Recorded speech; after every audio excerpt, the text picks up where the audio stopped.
बदलापुरात 19 वर्षीय तरुणीवर रिक्षा चालकाने केले अत्याचार. पीडितेच्या मैत्रिणीने या कृत्यात आरोपीला दिली साथ. बदलापूरमध्ये एका 19 वर्षीय तरुणीवर रिक्षा चालकाने लैंगिक अत्याचार केल्याची घटना घडली आहे. धक्कादायक बाब म्हणजे पीडितेच्या मैत्रिणी आधी तिला मद्य पाजले आणि तिची शुद्ध हरपल्यानंतर या मैत्रिणीच्या रिक्षाचालक मित्राने पीडितेवर अत्याचार केला. पीडित तरुणी ही मुंबईला राहणारी असून ती 21 डिसेंबर रोजी बदलापूरला तिच्या मैत्रिणीला भेटण्यासाठी आली होती. यावेळी बदलापूरच्या मैत्रिणीने दत्ता जाधव या तिच्या रिक्षाचालक मित्राला सोबत बोलवून घेतलं. या तिघांनी मद्यपान केलं. मद्यपान केल्यानंतर पीडित तरुणी शुद्धीत नसल्याचा गैरफायदा घेत रिक्षाचालक दत्ता जाधव यांनी तिच्यावर लैंगिक अत्याचार केला. पीडित तरुणीच्या मैत्रिणीने या कृत्यात त्याला साथ दिली.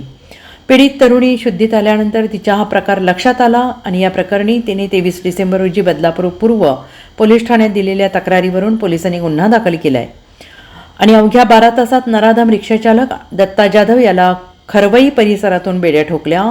पोलीस ज्यावेळेस त्याला अटक करण्यासाठी गेले त्यावेळी पोलिसांच्या भीतीने तो बहिणीच्या घरातील लोखंडी कपाटात लपून बसला होता. मात्र पोलिसांनी अतिशय शिताफीने त्याला शोधून काढत बेड्या ठोकल्या आहेत. तर त्याच्या या कृत्यात साथ देणाऱ्या त्याच्या मैत्रिणीला पोलिसांनी अटक केल्याची माहिती बदलापूर पूर्व पोलीस स्टेशनचे वरिष्ठ पोलीस निरीक्षक किरण बालवडकर यांनी दिलेली आहे. नायरा तिने तिचा एक मित्र होता, आरोपी रेकॉर्डवरचा आरोपी येतो, तर ते दोघं तिला भेटले या बदलापूरमध्ये आणि नंतर त्यांनी काय मद्यपान केलं थोडं आणि त्या मद्यपानाच्या ह्याच्यामध्ये तिच्या त्या नायराच्या मदतीने त्या आरोपीने तिच्यावरती अत्याचार केलेले आहेत बदलापूरमध्ये आणि तसा त्या पद्धतीचा गुन्हा दाखल झालेला आहे. आरोपीला अटक करण्यात आलेली आहे तात्काळ त्याच्यामध्ये आणि पुढील तपास करत आहोत. Bureau report SBN Marathi Badlapur.